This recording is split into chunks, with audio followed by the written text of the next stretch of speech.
जय बोलो देवादिदेव 1008 श्री भगवान महावीर स्वामी की, अहिंसा परमो धर्म की, परम पूज आचार्य गुरुवर श्री विद्यासागर जी महाराज की, पूज्य मुनिवर श्री प्रमाण सागर जी महाराज की, पूज्य मुनिवर श्री विराट सागर जी महाराज की। प्रभु भक्ति करते हुए आचार्य मानतुंग कहते हैं कि भगवान जो आपका भक्त होता है वो अभय रहता है, उसे किसी बात का भय नहीं होता, वो पूरी तरह से निर्भय रहता है। यद्यपि उसके पास शक्ति नहीं है, पर आपकी भक्ति उसे ऐसी सामर्थ्यमान बना देती है कि अच्छे अच्छे शक्तिमान भी उसके सामने कुछ नहीं लगते। उसका जीवन बिल्कुल अलग है। और कल के प्रसंगों में, कल तक के प्रसंग में कहा गया था कि प्रभु आपके भक्त के हृदय में काम और मान का हाथी नहीं रहता। आपके भक्त के हृदय से क्रूरता का शेर सरेंडर हो जाता है। आपके भक्त के हृदय में कषाय की अग्नि नहीं धधकती, आपके नाम मात्र से कषायाग्नि शांत हो जाती है। और जो आपके भक्ति को रखता है उसके अंदर क्रोध और लोभ का सांप एकदम सहज शांत हो जाता है। अब आगे बात कह रहे हैं कि भगवान जो आपका भक्त है उसके सामने कैसा भी युद्ध आ जाए तो युद्ध में भी उसका कुछ नहीं होता। पहले छंद ले, फिर कुछ बातें। बलगत तुरंग गजे गरजित भीमनाद,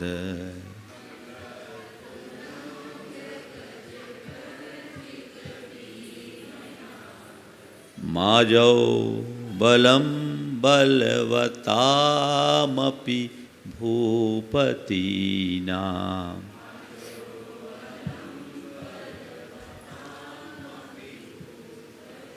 उद्यद्दिवाकरमयूखशिखापविद्धम्,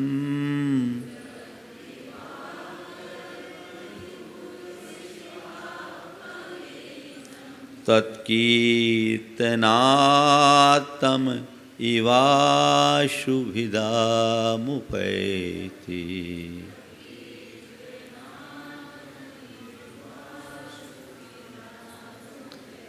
हे भगवान, आपके नाम कीर्तन से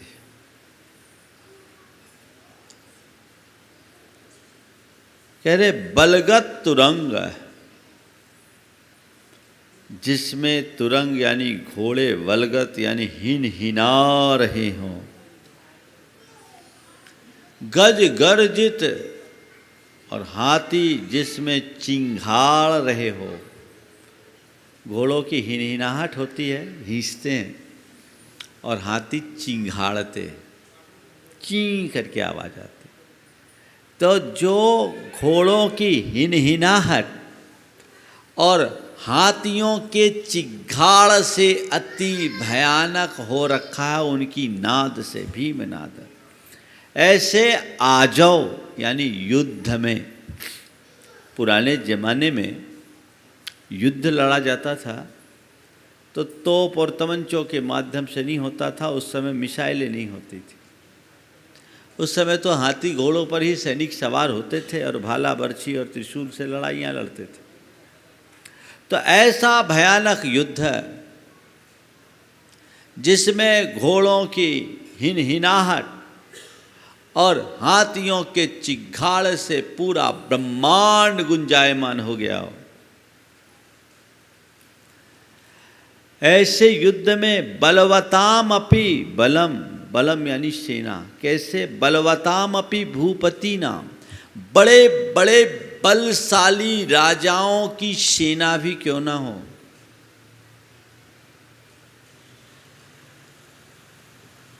उद्यत दिवाकर मयूख शिखाफ विद्यम। उद्यत यानी उगते हुए, दिवाकर यानी सूर्य के, मयूख यानी किरणों की शिखा, जो ऊपर की ओर बढ़ती हुई किरणों की शिखा से अपविद्धम, जिसे नाश किया जा चुका है।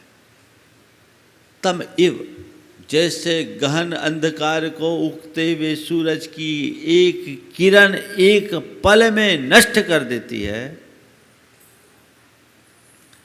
उसी तरह तत्कीर्तनात् तम इवासु भिदाम उपैति। तत्कीर्तनात्, आपके नाम कीर्तन से, आपके नाम स्मरण से, जैसे सूरज की उगती हुई किरण एक पल में अंधकार को नष्ट कर देती है, वैसी जिसमें खूब घोड़े हिनहिना रहे हैं, हाथी चिघाड़ रहे हैं, ऐसे बड़े बड़े बलशाली राजाओं की सेना भी आपके नाम कीर्तन से पल में तितर वितर हो जाती। ठीक है, एक छंद और ले लूँ ताकि युद्ध का चैप्टर पूरा कर लूँ। अभी छंद के अर्थ को हमने समझ लिया, बहुत सारे सवाल इसमें खड़े होंगे। अब बहुत गहरा अर्थ है, इसे हमें समझना है।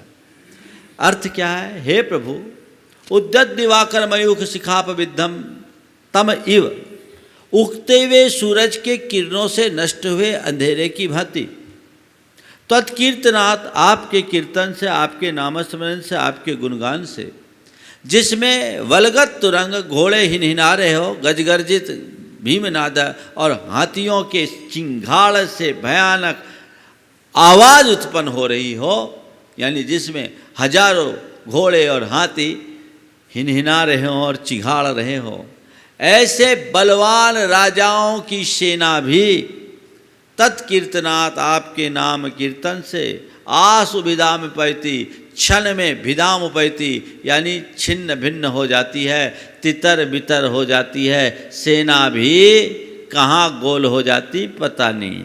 एक आपका भक्त और भयानक राजाओं के, इतने बड़े बड़े बलशाली राजाओं की इतनी बड़ी सेना पल में तितर बितर हो जाती।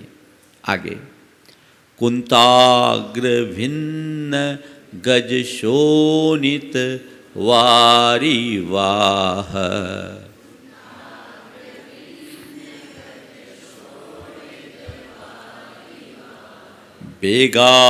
बेगावतार तरणातुर योध भीमे,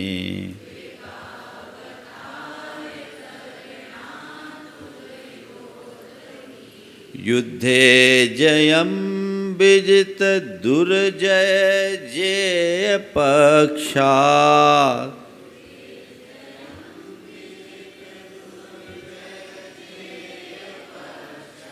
तत्पाद पंकज वनाश्रयिनो लभन्ते।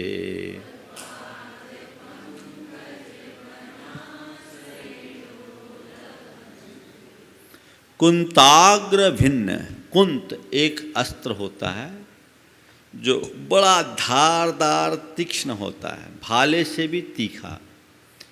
ऐसे कुंत के अग्रभाग से गज यानी हाथियों के गंडस्थल को भेदा गया है, विदारित हुआ।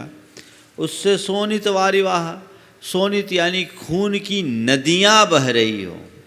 भयानक युद्ध है, हाथियों के गंडस्थल पर कुंताग्र से प्रहार हो रहा है, तो उससे उनका गंडस्थल विदारित हो रहा है, खून के फव्वारे छूट रहे हैं। और ऐसे एक नहीं अनेक हाथी है, तो जहाँ खून की नदियाँ बह रही है, और उन खून की नदियों में बेगावतार तरनातर योध भी में, उस खून की नदी में बेगावतार अर्थात तेजी के साथ उसमें तैरने के लिए आतुर भीमे योध, भयानक योद्धागण, जहाँ खून की नदियाँ बह रही हो और उस खून की नदी में तीव्रता के साथ जो तैरने के लिए आतुर हो गए, ऐसे योद्धा जिसमें,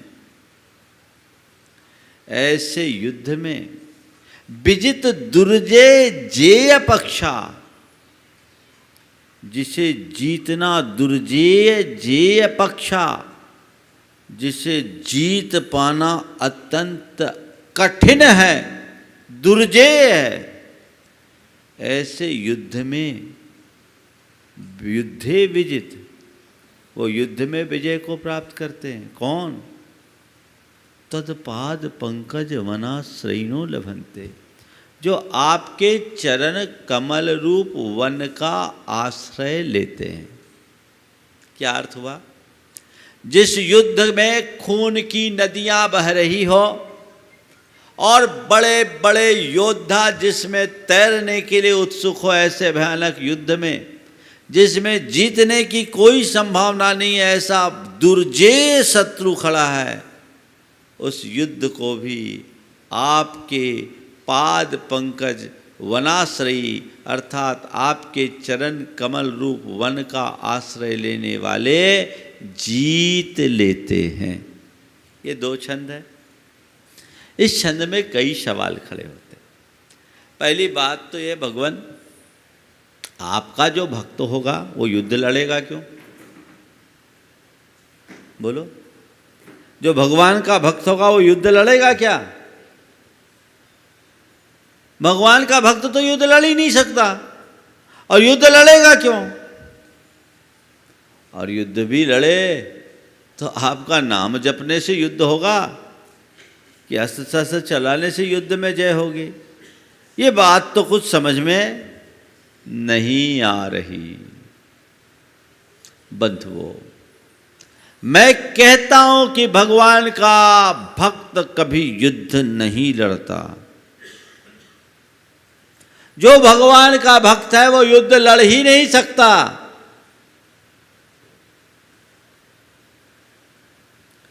पर यहां युद्ध है, भगवान के भक्त के द्वारा छेड़ा गया युद्ध है। मुझे नहीं मालूम कि भगवान के नाम लेने से कोई बाहर का युद्ध जीतता है या नहीं, पर मुझे इतना पता है कि खुद भगवानों ने युद्ध लड़ा है। हमारे 24 तीर्थंकरों में राजा महाराजा ही हुए, उनने लड़ाइयाँ लड़ी, और 3 तीर्थंकर तो चक्रवर्ती हुए, उनने खूब युद्ध लड़ा, दिग्विजय यात्राएं की। तो जब भगवान ने खुद युद्ध लड़ा, तब सवाल ये है कि भगवान का नाम लेने से युद्ध में जय हो, ये गले उतरती है क्या? ये बात गले नहीं उतरती। हमने सुना है कि सोमपुर का जो टेम्पल था ना, सोमनाथ का, सोमनाथ के मंदिर पर जब लोग हमलावर आए तो बोले इतने लोग भगवान के नाम की माला फेर रहे थे, उतने योद्धा नहीं थे, सैनिक नहीं थे। यदि माला छोड़ के भाला उठाते तो मंदिर नहीं टूट पाता, ऐसा लोग कहते। वो मंत्र ही जपते रहे लेकिन मंदिर को नहीं बचा पाए। पता नहीं इतिहास में क्या हुआ। तो भगवान आपका नाम लेने से युद्ध टलेगा, युद्ध में जय होगी, ये बात गले नहीं उतरती। पर बंधुओं, मैं आपसे कहता हूं कि भगवान का नाम लेने से युद्ध नहीं टलता, तो मैं ये कहता हूं भगवान का नाम लेने से युद्ध में सफलता मिलती है। महाराज, दो उल्टी बातें कैसे कह रहे? भगवान का नाम लेने से युद्ध नहीं टलता, और आप ही कह रहे भगवान का नाम लेने से युद्ध में पूर्ण सफलता मिलती है। हाँ, समझो, बाहर के युद्ध में सफलता मिले मुझे इसकी कोई गारंटी नहीं, पर आचार्य मानतुंग जिसकी तरफ इशारा कर रहे हैं उस युद्ध में 100% सफलता मिलती है, बल्कि उस युद्ध में केवल भगवान का भक्त ही सफल होता है और कोई नहीं होता। 100% सफलता, वो अंदर के युद्ध में, भीतर का युद्ध, उस युद्ध में सफलता। कौन सा युद्ध? भक्तामर की विवेचना तुम लोगों ने बहुत सुनी होगी। भगवान भक्तामर के बहुत अर्थ निकाले गए, लेकिन जो अर्थ आज मैं आपको दे रहा हूं शायद आपने कभी नहीं सुना होगा। यहां क्या कह रहे हैं? ये एक भीतर का युद्ध है। अध्यात्म की साधना एक बहुत बड़ा युद्ध है, एक बहुत बड़ा संग्राम है। किसके साथ युद्ध, किसके साथ संग्राम? हमारे भीतर हमारा एक शत्रु है, जिसकी ताकत है, बड़ा ताकतवर शत्रु है, वो है कर्म। उस कर्म के साथ इस आत्मा का अनवरत संग्राम छिड़ता है, और छिड़े हुए संग्राम में वही विजय प्राप्त करते हैं जो सतत सक्रिय रहते हैं। कौन सा युद्ध है? देखिए आप, बलगत तुरंग गज गर्जित भीमनाद। हमारे भीतर घोड़ा है और हाथी है। घोड़ा इंद्रिय विषय का प्रतीक है, इंद्रिय का प्रतीक है। पंचेंद्रिय के घोड़ों को संयम के कोड़े से, ये घोड़ा हमारे मन और इंद्रिय का घोड़ा है, और गज हमारे भीतर के कषाय का प्रतीक है, हाथी। तो ये इंद्रिय के घोड़े और कषायों का हाथी, जिसमें रात दिन उछल कूद मचा रहा है, और उसकी सेना क्या है, बलम क्या है? विषय विकार क्या है? ये सेना है। उत्पात मचा रहे कि नहीं? किसके माध्यम से तुम्हारी पांचों इंद्रियां तुम्हें उद्वेलित करती है? किसके माध्यम से तुम्हारा कषाय उभरता है? पांच इंद्रिय के विषयों के निमित्त और विकारों के निमित्त। यह विषय विकार की सेना निरंतर हावी हो रही है। और वो भूपति कौन है? कर्म, मोह की सेना है। मोह राजा है, जिसने पंच इंद्रिय के घोड़े और कषायों के हाथी के साथ विषय विकार की सेना को लेकर हम पर बड़ा घातक हमला कर रखा है। ये भयानक युद्ध है। इस युद्ध को जीतने के लिए अस्त्र काम नहीं आएंगे। बाहर की लड़ाई अस्त्रों से जीती जा सकती है, पर आचार्य मानतुंग जिस लड़ाई की तरफ इशारा कर रहे हैं, वे कहते हैं कि ये लड़ाई अस्त्रों से जीतने योग्य है ही नहीं।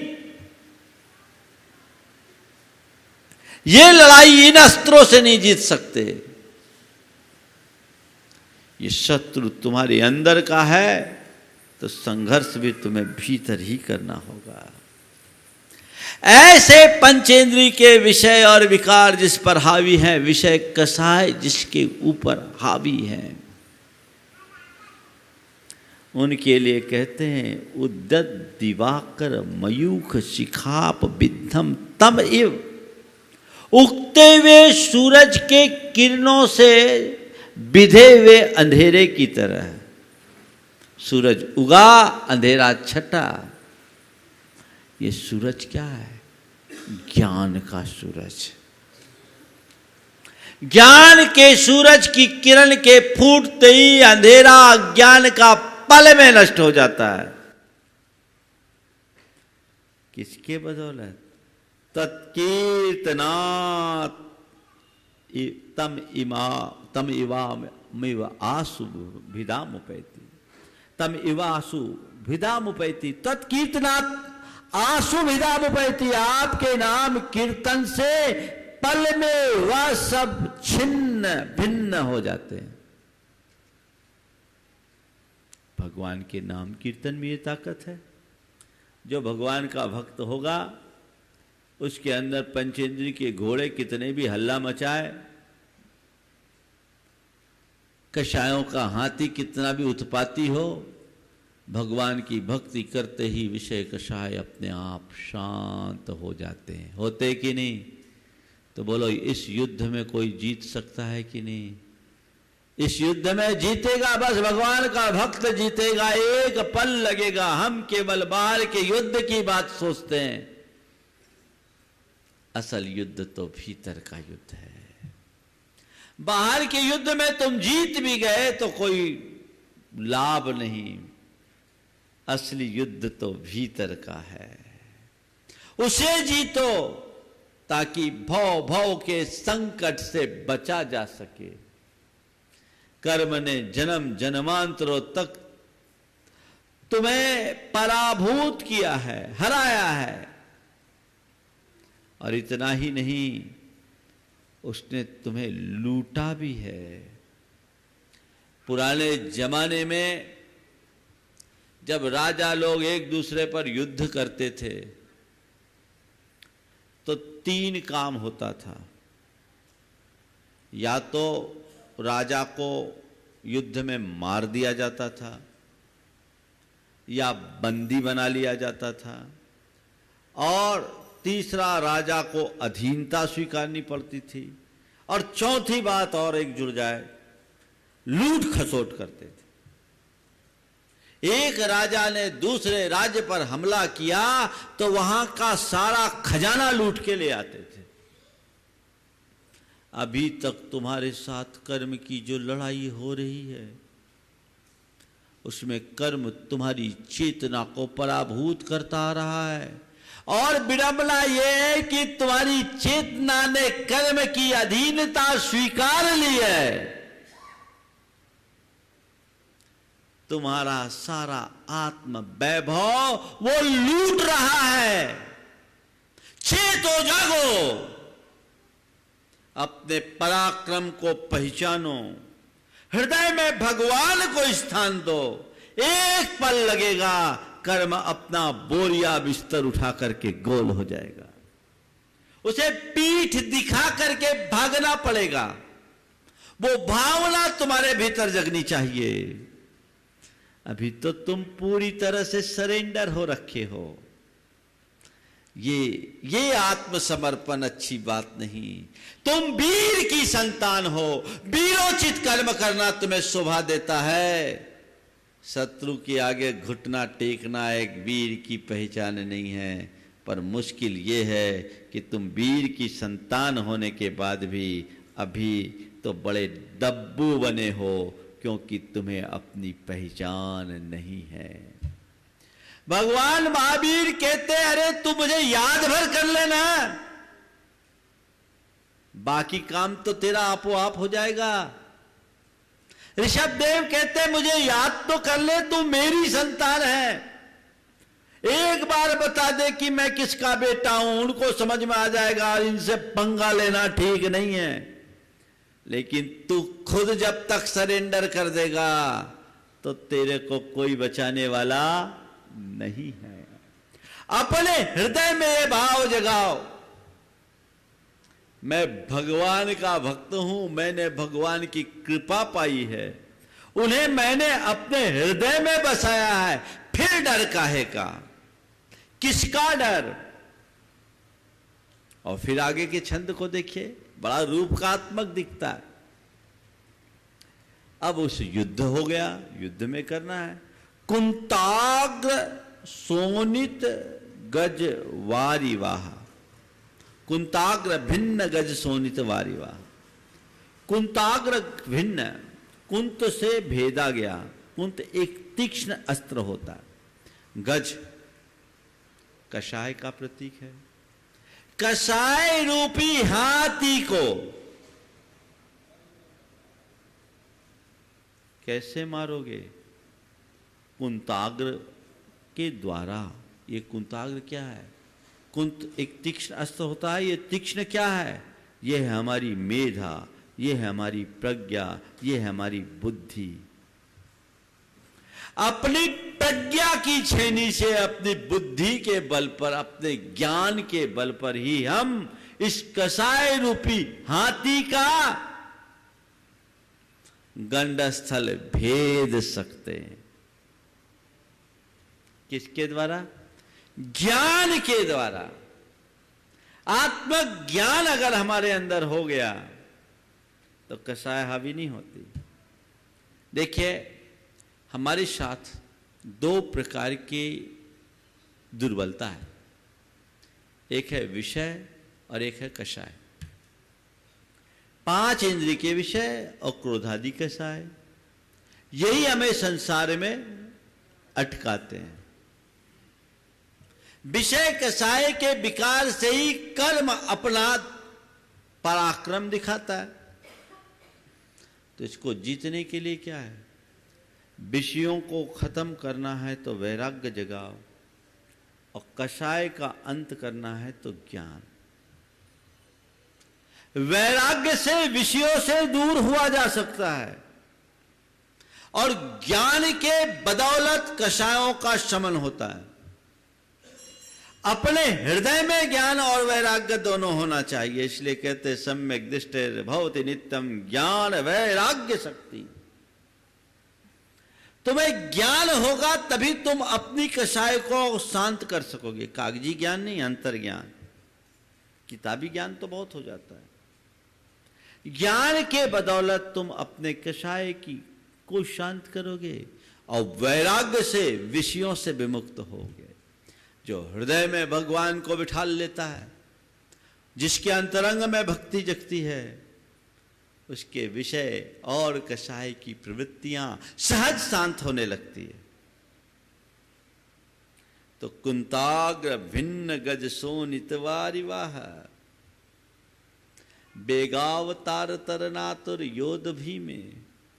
अब ज्ञान के बल पर कषाय रूपी हाथी पर वार किया तो धीरे धीरे धीरे धीरे क्या हुआ? सोनित वारिवा, खून की धारा बही।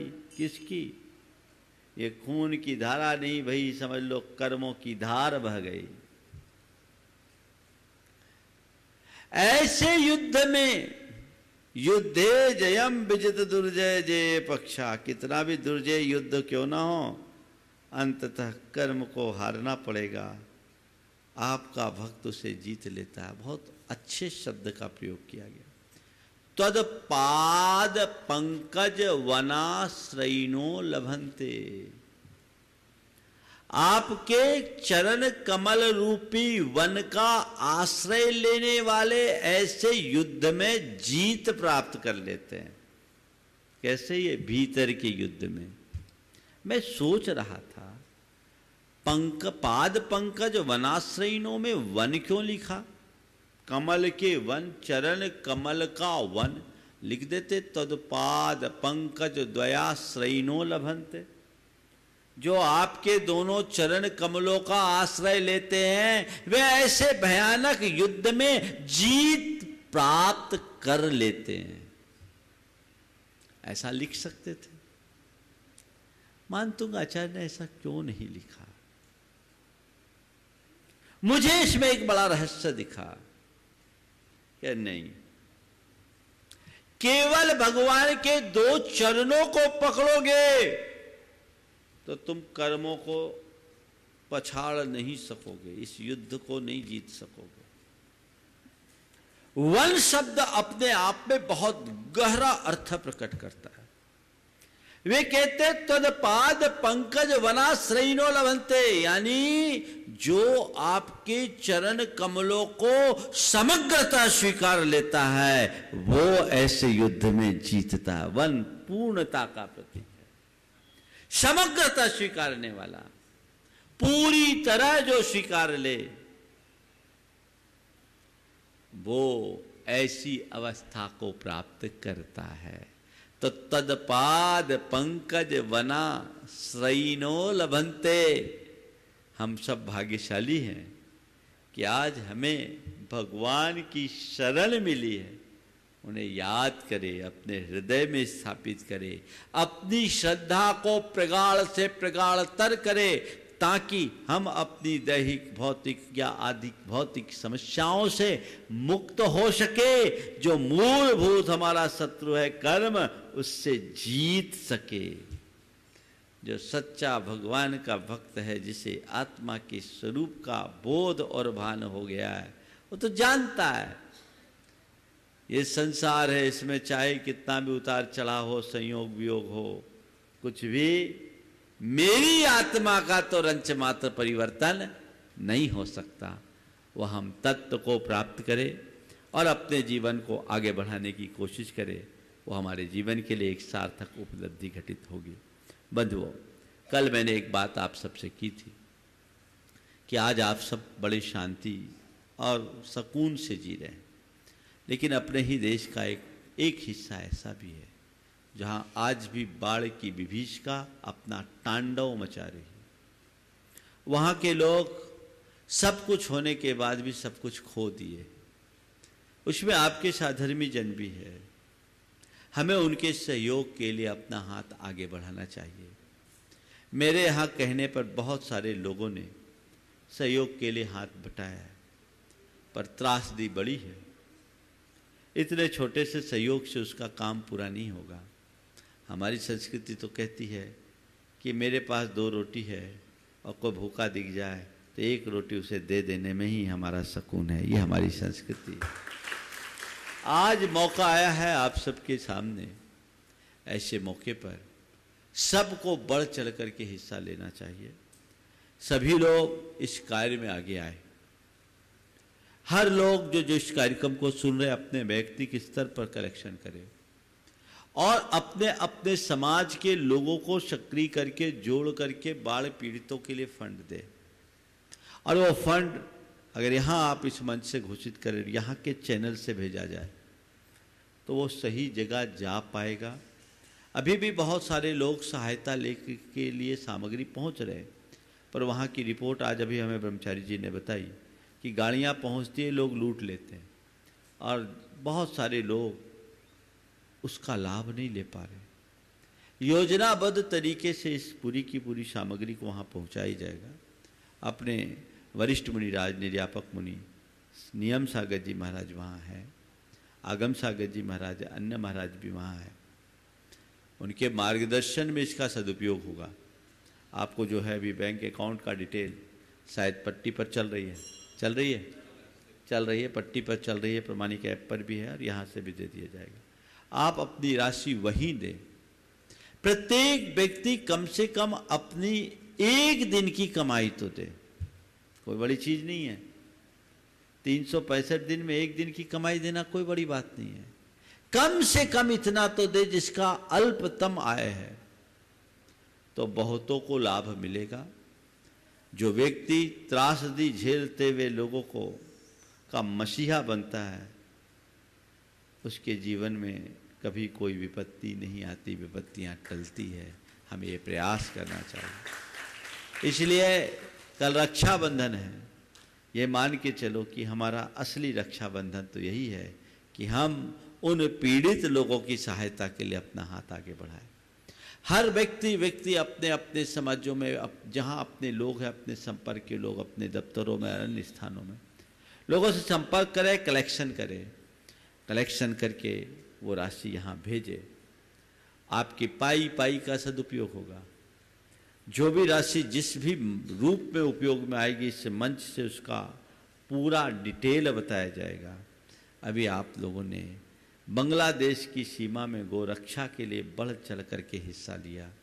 बहुत लोगों ने दिया, कार्यकर्ता लगे। अभी सुरेंद्र जी ने पूरी देवोदय महासंघ से सब बातें आपको बताई भी है। कितने कर्मठ लोग हैं जो हर 8 दिन में तो यहाँ पहुँचते हैं और कितने हजारों किलोमीटर की यात्रा, कभी शिलोंग रहते हैं तो कभी गुवाहाटी तो कभी कलकत्ता और कभी धुलियान, तो सीधे यहाँ आ जाते हैं।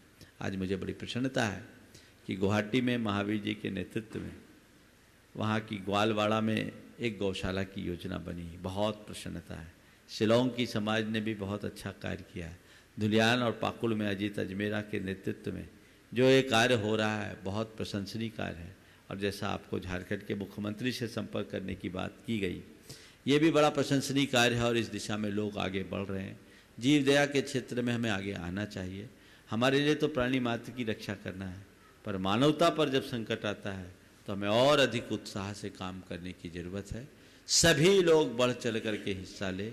हम मंदिर और मूर्तियों के लिए जो दान देते हैं वो उसका अपना महत्व है, लेकिन इस तरह की त्रासदी में फंसे हुए लोगों के लिए दिए गए दान क्या, कोई मूल्य नहीं, ये अमूल्य है। तुम्हारे द्वारा जोड़ी गई संपत्ति आज है, कल रहे न रहे, पता नहीं कितनों की संपत्ति बह गई कल। ये तो नश्वर चीज़ है। करोड़पति भी आज भिखारी बने हुए हैं। कल किसके साथ क्या हो जाए कहा नहीं जा सकता। समय कब क्या करवट बदल ले कहा नहीं जा सकता। तो हम इससे पहले कि आज हम सक्षम हैं। हर व्यक्ति के समर्थ होने का अर्थ यही है कि वो असमर्थों को समर्थ बनाए। जो मनुष्य समर्थ होकर के भी ज़रूरतमंदों के लिए सहयोग को हाथ आगे नहीं बढ़ाता, उसके समर्थ होने पर प्रश्न चिन्ह लग जाता है। हर व्यक्ति बड़े उत्साह के साथ इसमें अपनी भागीदारी दे रहे हैं और जो लोग इसमें देना चाहते हैं शीघ्रता से शीघ्र एक सप्ताह के भीतर अपना सारा काम करे, कलेक्शन करे। गांव-गांव में एक कलेक्शन हो और इस तरह की व्यवस्था हो कि वहाँ एक भी व्यक्ति वंचित न रहे और देश में एक संदेश जाए। जैन समाज कहने को थोड़ी है, छोटी है, पर उसके काम बहुत बड़े बड़े हैं। वो पूरे देश को एक अच्छा संदेश देगा। ये प्रयास आप सबको करना चाहिए। बंधुओं, अभी एक बात और आप सबसे कही गई। यहाँ पर 52 मंडलीय विधान की बात की, 64 नाम आ गए। कमेटी के लोगों ने मुझसे आके कहा, महाराज बहुत लोगों का आग्रह है मंडल और बढ़ जाए तो अच्छा है, बढ़ जाए तो अच्छा है। चूँकि जगह कम थी, हमने 52 के लिए रोक रखा था, पर अब संयोग ऐसा बना कि बाउंड्री के पीछे इनको लगभग 200 फुट जगह और मिल गई। तो अब बंडल बड़ा बन सकता है, पंडाल बड़ा बन सकता है, तो आप लाभ लीजिए। और अब 52 को, पहले तो 64 पिछली बार हुआ था, 64 तो नाम आ ही गए। अब आने वाले कार्तिक में ये विधान होना है, तो उसके लिए 84 मंडल निश्चित हो गए जिनको भी लाभ लेना है। अब लेकिन 84 के आगे तुम ये नहीं सोचना कि 108 हो जाएगा, वो लास्ट है। 84 में लॉक है। अब ये लोग कहेंगे भी, मैं कह रहा हूँ 85वां नहीं होगा। इसलिए जिनको अपने नाम देने हैं शीघ्रातिशीघ्र दे दे। उसकी व्यवस्था राशि आपको बता दी गई है, आप उसका लाभ लें। और यह सिद्धचक्र विधान का एक अच्छा अवसर है, उसका भी हम सब फायदा उठाएं। हमें हर क्षेत्र में अपना काम करना चाहिए। हम मानवता की सेवा में भी रखें, जीवों की रक्षा में रखें और आत्म कल्याण। ये 52 गजा क्षेत्र में ये सारे संयोग बन रहे हैं। आप सब इसमें अपनी भागीदारी लें। सिद्धचक्र विधान संस्कृत का, जिसके विषय में कहा जाता है प्रत्येक गृहस्थ को जीवन में एक बार ये लाभ लेना चाहिए। जीवन भर में अर्जित पाप की एक प्रकार से प्रायश्चित होता है। और उसमें भी संस्कृत का विधान, जिन लोगों ने पिछले विधानों को देखा है उन्हें इसका अनुभव है। ये अवसर बहुत मुश्किल से मिलते हैं। इसलिए जिन्हें लाभ लेना है, आप यथाशीघ्र अपना नाम समिति को दें, ताकि बाद में आप कहें और समिति आपसे क्षमा मांगे, ऐसी स्थिति न हो। ये प्रयास करना चाहिए। ये पहले आप प्रयास करें। बहुत सारे लोग मुझसे कह रहे थे, यश कह रहा था कि लोगों ने कहा हम 2 विधान में बैठ चुके इंडिविजुअली, तीसरे में भी बैठेंगे। तीसरे में स्वतंत्र लोग में बैठने वालों की भी व्यवस्था बनेगी, पर अभी नहीं। उसकी सूचना 15 दिन बाद आप सबको दी जाएगी। पहले समुचित व्यवस्थाएं बन जाने दीजिए, उसके बाद। अब सब मैं यहीं पर विराम लेता हूँ।